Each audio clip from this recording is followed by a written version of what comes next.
नमस्कार छात्रों, इससे पहले के वीडियोस में हम लोगों ने जो आपका मापन था और मापन यंत्र थे उनके बारे में जाना था कि मापन क्या होता है और मापन यंत्र क्या होते हैं।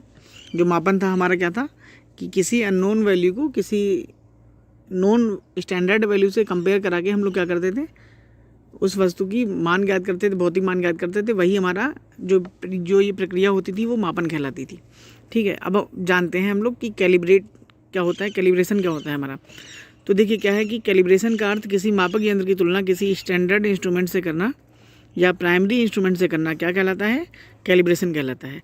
अर्थात कि आपका कोई अननोन यंत्र है जिसका मान हम लोगों को नहीं पता है, ऐसा आपका यंत्र है, तो उसका अगर हम लोग तुलना करके किसी ज्ञात स्टैंडर्ड वैल्यू से कंपेयर करा लेंगे, इस प्रक्रिया को हम लोग कैलिब्रेशन बोल देंगे। ठीक, यंत्र को कैलिब्रेट करने के पश्चात हम लोग क्या मानते हैं कि हमारा जो यंत्र है वो यथार्थ। तो उम्मीद है कि कैलिब्रेशन आप समझ चुके होंगे कि किसी मापक यंत्र की तुलना किसी स्टैंडर्ड इंस्ट्रूमेंट से करना या प्राइमरी इंस्ट्रूमेंट से करना क्या होता है, हमारा कैलिब्रेशन होता है। अथवा ये प्रोसेस हम लोग यंत्र को कैलिब्रेट करने के लिए बोल देते हैं कि हम लोगों ने इसका कैलिब्रेशन कर दिया है। फिर क्या है कि जब यंत्र लंबे समय तक प्रयोग में रहता है तो विभिन्न भागों में वियर एंड टियर हो सकता है तथा उसके द्वारा किए गए मापन अशुद्ध हो सकते हैं। अतः कुछ समय पश्चात प्रत्येक यंत्र का कैलिब्रेशन आवश्यक हो जाता है।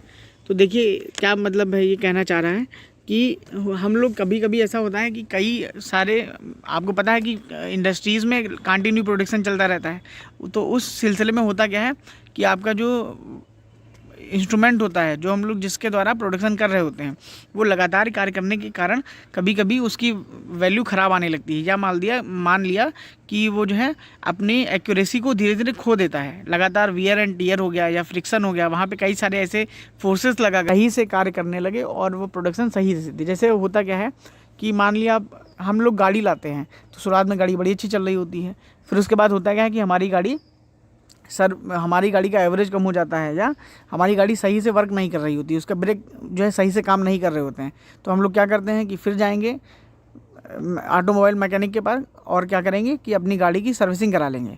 तो एक्चुअली में वो सर्विस कराना जो है वो सर्विसिंग नहीं है, वो कि हमारी क्या है कि हम गाड़ी को फिर से कैलिब्रेट करा लेते हैं, जिससे कि हमारी गाड़ी फिर से वही परफॉर्मेंस देने लगे जो कि वो शुरुआत में दे रही थी। ठीक, तो ये हमारा कैलिब्रेशन कहलाता है। फिर अच्छा देखिए कैलिब्रेशन के फ़ायदे क्या क्या हैं। एक तो ये कि कैलिब्रेशन के द्वारा जो है हम लोग अपना यंत्र एक्यूरेट कर लेते हैं, या कह दिया जाए एक्यूरेट मापन हमारा कैलिब्रेशन के द्वारा ही संभव होता है। फिर कैलिब्रेशन अगर हम लोग समय समय पे कैलिब्रेशन करते रहेंगे तो हमारे यंत्र की जो एक्यूरेसी है वो कैसी रहेगी, बड़ी ही अच्छी रहेगी, है ना। यथार्थता जो है बहुत ही ज़्यादा शुद्ध रहेगी।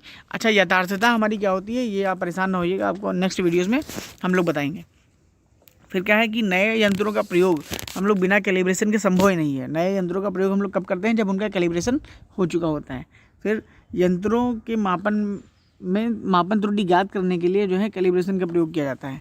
जैसे क्या है कि शुरुआत में हम लोगों ने कुछ यंत्र का कैलिब्रेशन करके उसकी एक स्टैंडर्ड वैल्यू सेट कर दी, फिर धीरे धीरे क्या हुआ कि जो यंत्र है हमारा वर्क कर रहा है, तो उसके बाद क्या होता है कि धीरे धीरे उसमें कुछ कमियां आ जाती हैं।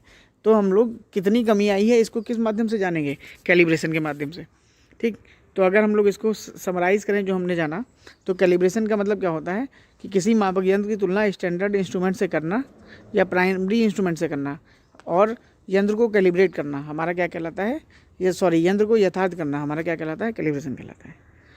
तो धन्यवाद। फिर आपका जो नेक्स्ट टॉपिक है वो अगले वीडियो में हम लोग जानेंगे।